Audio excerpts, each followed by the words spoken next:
जय हिंद दोस्तों। दोस्तों, छोटा सा एक देश कतर, टोटल पॉपुलेशन लगभग 25 से 30 लाख। इसमें भी 90% आबादी किसकी? प्रवासियों की, यानी जो लोग वहाँ काम करने गए हैं। यानी खुद की आबादी केवल 2.5 लाख। 2.5 लाख की इस आबादी वाले देश ने 140 करोड़ के पॉपुलेशन वाले देश के नेताओं को, या 140 करोड़ की पॉपुलेशन के देश को यानी भारत को कैसे घुटनों के बल ला दिया। क्या ऐसी उस छोटे से देश की ताकत है कि भारत सरकार, जो अमेरिका, जो यूरोप, दोनों को खुले तौर पर धमकियां दे रही थी। खुले तौर पर हमारे जो एस जयशंकर सर हैं वो टके सा जवाब पकड़ा रहे थे। क्या कारण है कि इस छोटे से 2.5 लाख की आबादी वाले देश के सामने झुकने पर मजबूर हो गए और आनन फानन में उन्हें वो कदम उठाना पड़ा जो उनकी पार्टी लाइन के बिल्कुल अपोज जाता है। बिल्कुल जिसे कहते हैं पार्टी लाइन का एक अपोजिशन के अंदर है, पार्टी लाइन के अकॉर्डिंग है नहीं। और अपने 2 मेंबर्स को निकालना पड़ा, जिसमें नुपुर शर्मा की मुझे ऐसी कोई बहुत बड़ी गलती नजर नहीं आती, क्योंकि ऐसी गलतियां रोज भारत के टीवी मीडिया चैनल्स पर होती रहती हैं और रोज कुछ ना कुछ ऐसा कलेश हुआ रहता है जिसकी वजह से, मतलब भाई, मौलाना जो है वो भारतीय देवी देवताओं का खूब रोज उल्टा सीधा बोलते हैं। एक बार नुपुर शर्मा ने बोल दिया तो कहीं ना कहीं कलेश हो गया। 10 दिन तक डोमेस्टिक पॉलिटिक्स के अंदर जिस तरीके से मामला था, किसी ने ध्यान नहीं दिया। कानपुर के मामले को अच्छे तरीके से हैंडल कर लिया, लेकिन एक 2.5 लाख के छोटे से 2.5 लाख की जनसंख्या वाले छोटे से देश ने एक कदम उठाया और भारत सरकार के पसीने छूट गए। मामला क्या है? कैसे इस देश ने भारत को घुटनों पे ला दिया और क्या कारण है कि भारत घुटनों पर आ गया, और क्या सच में ये डिप्लोमेसी भारत के लिए हानिकारक है, इसके ऊपर डिस्कशन करेंगे। लेकिन उससे पहले छोटी सी एक रिक्वेस्ट कि अगर आपको मेरा ये चैनल पसंद आता है तो मेरे चैनल को लाइक करें, सब्सक्राइब करें, शेयर करें, बेल आइकन ज़रूर दबाएं ताकि मेरी ये वीडियोस आप लोगों तक जल्दी से जल्दी पहुंचे। दूसरा दोस्तों, अगर आप यूपीएससी की तैयारी करना चाहते हैं तो सबसे पहले तो हमारी स्टडी टेबल ऐप जो है इसे आप डाउनलोड करें। इस ऐप के ऊपर आपको बहुत सारा फ्री ऑफ कॉस्ट मटेरियल मिलेगा। दूसरा दोस्तों, 21 जनवरी से हम मॉडर्न हिस्ट्री का बैच शुरू करने जा रहे हैं।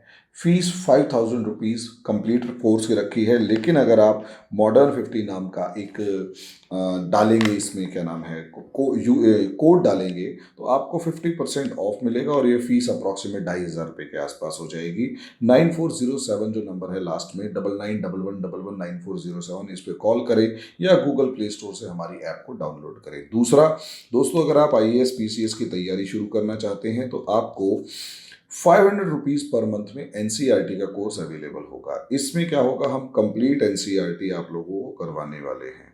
इस कंप्लीट NCERT के अंदर बेसिक्स आपके स्ट्रॉन्ग कर दिए जाएंगे ताकि आपको वैसे भी कोई प्रॉब्लम ना आए। तो इसलिए हमारी स्टडी टेबल जो ऐप है उसे डाउनलोड कीजिए और जल्दी से जल्दी हमसे जुड़िए। अब मामला क्या है? मामला है कतर से जुड़ा हुआ। मामले को समझिए। इंडिया और कतर, जिसमें एक छोटा सा देश कतर 2.5 लाख की आबादी वाला, जो पूरे के पूरे क्या नाम है, इंडिया को घुटनों के बल ला देता है। यहाँ अगर आप इसे नक्शे में देखें तो इंडिया की पॉपुलेशन के कंपैरिजन में यहाँ एक छोटा सा देश होगा कतर, और हमारे जो उपराष्ट्रपति महोदय हैं वो यहाँ पर 3 दिन के दौरे पर गए थे, जिसके अंदर उन्होंने खड़े पांव ये कह दिया कि भाई आपका बुफे कैंसिल किया जाता है, आपके साथ जो खाना खाना वाले थे वो कैंसिल किया जाता है। सच अ ह्यूमिलिएशन, इतना ज़्यादा अपमान, घर बुला के इतना ज़्यादा अपमान अगर कोई देश किसी देश का करता है तो आप इतना समझ लीजिए, हमारे देश में अतिथि देवो भव, यानी भारत में अतिथि को देवता समान माना जाता है, चाहे वो हमारे ही घर के किसी व्यक्ति का हत्यारा क्यों ना हुआ। अतिथि अपने आप में एक सम्मान वाली बात है। लेकिन अरब कंट्रीज में ऐसा कुछ नहीं होता। अरब कंट्रीज में केवल और केवल एक दूसरे के पीठ में छुरा घोंपने वाली बात होती है। अगर आप देखेंगे तो इस समय पर अरब कंट्रीज में जो कतर है, इसके जो हेड हैं, जिसे आप खलीफा कहते हैं, इसे ये अपने आप को खलीफा कहते हैं कतर के, तो ये है हमद बिन खलीफा अल सानी, इनका नाम है। अगर आप इनकी छोटी सी हिस्ट्री उठाकर देखें तो इन्होंने अपने पिताजी के को तख्त से बेदखल किया और खुद गद्दी पर बैठे, पिता को एक तरीके से लात मार के भगाया और गद्दी पर बैठे। अब आप अंदाजा लगा सकते हैं इस तरीके का माइंडसेट वाला बंदा, तो ऑब्वियस सी बात है। तो यहाँ क्या इसका धर्म से कोई लेना देना है? तो मैं अभी आपको ये बताऊंगा कि असलियत में इसका धर्म से नहीं, इसका पॉलिटिक्स से लेना देना है। और भारत इस राजनीति में फंस चुका है, केवल और केवल इस राजनीति में फंस चुका है। नुपुर शर्मा के मुद्दे को यहाँ सिर्फ और सिर्फ एक मोहरा बनाया गया है, एक एग्जाम्पल बनाया गया है कि कैसे भारत को इस राजनीति में घसीट कर एक मांस के टुकड़े की तरह इस्तेमाल किया जाए, इस्लामिक देशों की राजनीति को कंप्लीट करने में, इस्लामिक देशों के ऊपर अपना दबदबा जमाने में। असलियत में देखो दोस्तों, है क्या मामला? अगर आप कतर की प्रॉपर पोजीशन देखेंगे तो ये पर्शियन गल्फ है। इस पर्शियन गल्फ के आसपास अगर आप देखेंगे तो ईरान है, इराक, कुवैत, ये सऊदी अरेबिया है, बहरीन, कतर, यूएई और ओमान। ओमान का एक छोटा सा हिस्सा यहाँ पर भी है, ये याद रखिएगा, समझे। हरमुज स्ट्रेट के साथ में भी ओमान का एक छोटा सा हिस्सा है, इसे याद रखिएगा। तो ये सारे गल्फ कंट्रीज हैं। अगर आप इसी को और एक्सपेंडेड फॉर्म में देखेंगे तो ईरान और इराक को बाहर निकालकर इन 6 देशों ने, 6 कंट्रीज यानी 6 देशों ने इसे, 6 देशों ने इसको जीसीसी जो बना लिया, यानी गल्फ कोऑपरेशन काउंसिल बना लिया। ठीक है, 6 देश हैं जिसमें सऊदी अरेबिया, ओमान, यूएई और कतर, बहरीन और कुवैत हैं। इराक और ईरान इस गल्फ कोऑपरेशन में नहीं है। अब आगे आ जाते हैं। अच्छा, कई बार आप लोग ये टर्म्स देख रहे होंगे कि मिडिल ईस्ट, तो देखो दोस्तों, मिडिल ईस्ट और नॉर्थ अफ्रीका में फर्क है। नक्शे के अंदर मैंने बता दिया, इजिप्ट मिडल ईस्ट का हिस्सा नहीं है, नॉर्मली नहीं माना जाता। मिडल ईस्ट में टर्की, ईरान और यमन के बीच के देश आते हैं और यहीं पर सारे के सारे कलेश चल रहे होते हैं। इसमें कई बार आर्मेनिया, अजरबैजान को मान लिया जाता है, लेकिन नॉर्मली ऐसा होता नहीं है। अब आप इधर आकर देखेंगे, ये सारे टर्की और ईरान के बीच का मामला है। ठीक है, नॉर्थ अफ्रीका ये। अब इसी तरीके से एक अरब कंट्रीज, बार बार नाम आप सुन रहे होंगे अरब कंट्रीज, तो ये अरब कंट्रीज कौन कौन से हैं ये समझ लीजिए। नॉर्मली ये 22 देश हैं, लेकिन छोटे बड़े तौर पर अगर आप यहाँ पर देखेंगे अरब कंट्रीज में, तो Western Sahara, Mauritania, Morocco, Algeria, Tunisia, Libya, Egypt, Sudan, Djibouti, Somalia, Yemen, Oman, UAE, Qatar, Bahrain, Kuwait, Iraq, Syria, Lebanon, Jordan और सऊदी अरेबिया है। और इसमें फिलिस्तीन को भी काउंट किया जाता है। ये है अरब कंट्रीज। अरब वर्ड जो अरेबिक एज अ लैंग्वेज बोलते हैं और अपने आप को अरबी समझते हैं। यहाँ एक देश ओपीईसी का मामला भी आ रहा है, oil producing and exporting countries. तो इसमें ये लगभग जितने भी देश हैं मोटे तौर पर ये आपको दिखाए गए हैं। इनको भी जरा आप ध्यान से देख लीजिएगा कौन कौन से देश हैं। अब ये सारा मामला है क्या? अच्छा, यहाँ एक शब्द और आ रहा है बार बार, इस्लामिक वर्ल्ड, कि पूरी दुनिया जो इस्लामिक वर्ल्ड है वो इस टाइम पर भड़का हुआ है।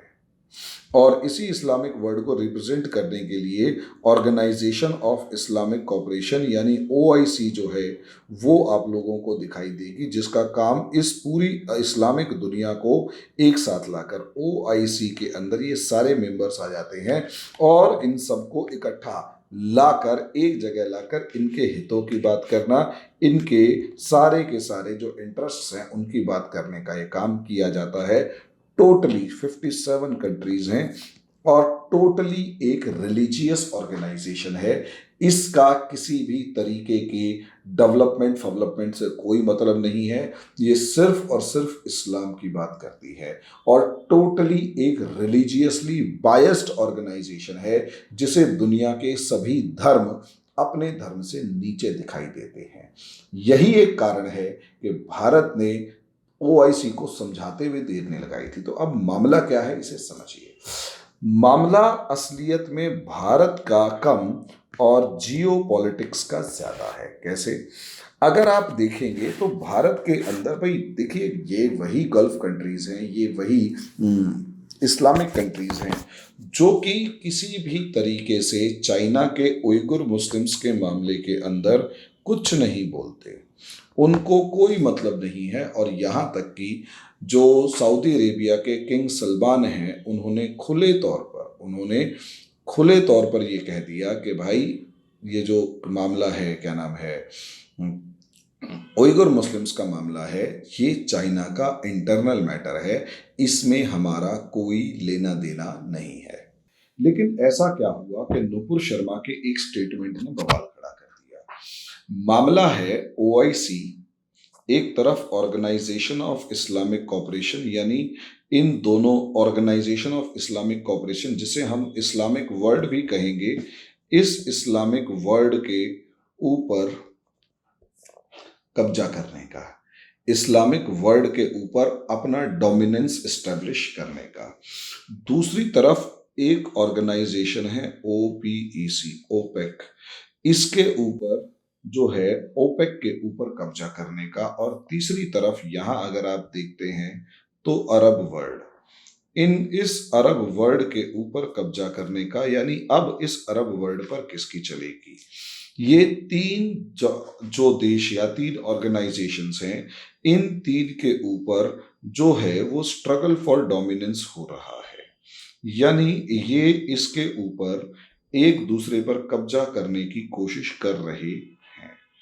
इन सब में अब तक अगर आप देखेंगे इन तीनों जगहों पर सऊदी अरेबिया जो है इसी की चलती थी और यही सबसे बड़ा एक कंट्री बनकर उभरा था। क्यों? क्योंकि सऊदी अरेबिया अरब कंट्रीज में सबसे ज्यादा रिच है और सबसे ज्यादा जो लार्जेस्ट जो हैं वो ऑयल रिजर्व्स इसके पास मौजूद हैं।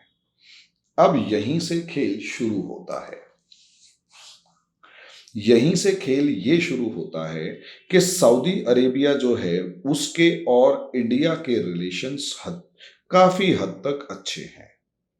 लेकिन यहां कतर जो है वो पिछले काफी टाइम से खुले तौर पर सऊदी अरेबिया और सऊदी अरेबिया की खासकर खुले तौर पर बुराई करता रहा है। क्यों बुराई करता रहा है? क्योंकि जो अलसानी है इनकी सबसे बड़ी सीधी सीधी एक पॉलिसी है, डोमिनेट द अरब वर्ल्ड। इसके लिए ऑब्वियस सी बात है उन्होंने स्मार्ट पॉलिसी अपनाई,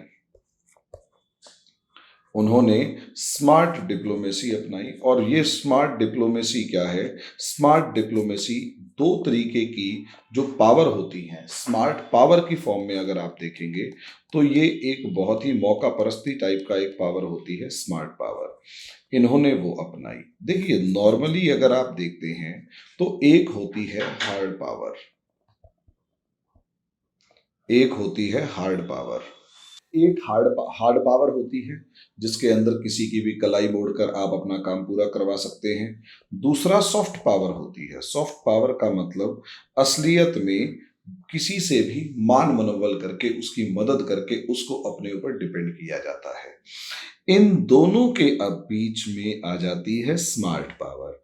स्मार्ट पावर का मतलब ये होता है कि जहां ताकत दिखानी हो ताकत दिखाओ, जहां उसको इन्फ्लुएंस करना हो इन्फ्लुएंस करो, और सबसे बड़ी बात उसके बाद जहां पर फायदा उठाना हो मौके का, उस मौके का फायदा उठाओ।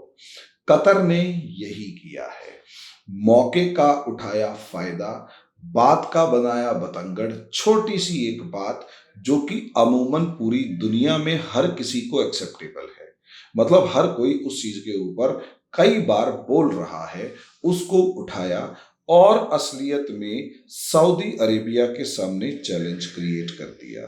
सऊदी अरेबिया के, यानी India is just a sheep God, Saudi Arabia के सामने चैलेंज क्रिएट कर दिया कि अगर आप इंडिया की बुराई नहीं करते हैं तो अच्छा नहीं होगा। लेकिन ये वही कतर है जहां 2016 में हमारे प्रधानमंत्री मोदी गए और उन्होंने कहा था कि भाई ये जो है ये दोहा मेरा ये दूसरा घर है, दोहा मेरा दूसरा घर है। अब इस दूसरे घर के चक्कर के अंदर मतलब सोच कर देखिए इतना जबरदस्त लेवल पर, लेकिन सऊदी अरेबिया के सामने चैलेंज पोज किया कि आप तो इस्लामिक वर्ल्ड के सामने कुछ कर नहीं रहे। उइगुर मुस्लिम्स के नाम पर पूरी दुनिया जो चाइना के ऊपर आरोप लगा रही है, आप उसमें भी कुछ नहीं कर रहे। और हमने इस्लाम के नाम पर उठने वाली छोटी सी उंगली के नाम पर भी इंडिया की बाजू मरोड़ के खड़ी कर दी है। ये क्लियर वर्ड्स में मैसेज दिया है कतर ने दुनिया को। अब इंडिया यहां क्यों फंस गया? क्योंकि ऑब्वियस सी बात है, जैसे ही कतर ने इस चीज का दावा किया उसका सीधा असर दुनिया के बाकी मुस्लिम देशों के ऊपर भी पड़ा। अभी तक ये मामला किसी को ज्यादा, इंडिया के अलावा किसी को ज्यादा नहीं पता था, लेकिन अब ये मामला एकदम से पूरी दुनिया के देशों को पता लग गया, पूरी दुनिया के इस्लामिक देशों को पता लगा। और जैसे ही पूरी दुनिया के इस्लामिक देशों को पता लगा, बायकॉट इंडिया और बायकॉट इंडियन प्रोडक्ट्स के शोर मचने लगे। एक ऐसे सिनेरियो में जब इंडिया, एक बहुत तगड़ा सिनेरियो ये चल रहा है ना, इसमें एक तरफ इंडिया जो है, इंडिया इस समय पर चारों तरफ से घिरा हुआ है। कारण ये है क्योंकि भाई सीधी सी बात है, अमेरिका को भी निपटाना है तो जवाब देना है। दूसरी तरफ अगर आप देखेंगे तो अमेरिका के साथ साथ क्या नाम है, इंडिया चाइना से भी इस टाइम पर भिड़ा हुआ है। इंडिया जो है वो यूरोप को भी खरी खरी सुना रहा है, और इंडिया जो है वो खुले तौर पर रशिया के को सपोर्ट भले ही कर रहा है लेकिन दबाव में है। ऐसे सिचुएशन में जब इंडिया सभी जगह पर अपनी डिप्लोमेसी के दम पर दबाव बनाने की कोशिश कर रहा है या किसी दबाव के सामने झुक नहीं रहा है, उसका सीधा मतलब ये है कि इस टाइम पर इंडिया जो है वो अरब वर्ल्ड और इस्लामिक वर्ल्ड से लड़ाई मोल नहीं ले सकता। ऐसी सिचुएशन में इस्लामिक वर्ल्ड से लड़ाई मोल लेने का सीधा मतलब ये है, अगर डिप्लोमेटिक प्रेशर ज्यादा आ गया तो इंडिया वैसे भी फंसा हुआ नजर आएगा। कारण उसका समझ लीजिए क्लियर वर्ड्स में कि इंडिया को इस समय पर जो ऑयल की जरूरत होगी, भाई गल्फ कंट्रीज से तो आराम से ऑयल आ सकता है, लेकिन रशिया भले ही जितना मर्जी अच्छा क्यों ना हुआ, उससे ऑयल आने में इंडिया को चैलेंज मिलेगा। अगर कल को वॉर लाइक सिचुएशन हो जाती है तो इस वॉर लाइक सिचुएशन के अंदर इंडिया को गल्फ कंट्रीज के ऑयल को झेलना पड़े, मतलब ऑयल को ही लेना पड़ेगा चाहे महंगा क्यों ना हुआ। और रशिया से ऑयल सप्लाई इतना ज्यादा मेंटेन हो नहीं पाएगी। नतीजा उसका ये होगा कि इंडिया जो है वो फंस के खड़ा हो जाएगा। इसलिए ना चाहते हुए भी इंडिया इस एक्सट्रीम क्रिटिकल सिचुएशन के अंदर पूरी दुनिया के अंदर अरब कंट्रीज को नाराज करने की सिचुएशन में नहीं है। लेकिन कतर और सऊदी अरेबिया की दुश्मनी में इंडिया जो है वो फंस के खड़ा हो गया है। लेकिन कतर की डिप्लोमेसी जो इतनी इन्फ्लुएंशियल इस समय पर है कि उसने पूरे के पूरे इंडिया को घुटनों के बल ला दिया। अब सवाल यह है कतर इतना ताकतवर कैसे हुआ, इसे मैं अगले वीडियो में बताऊंगा। अभी के लिए इतना ही, धन्यवाद।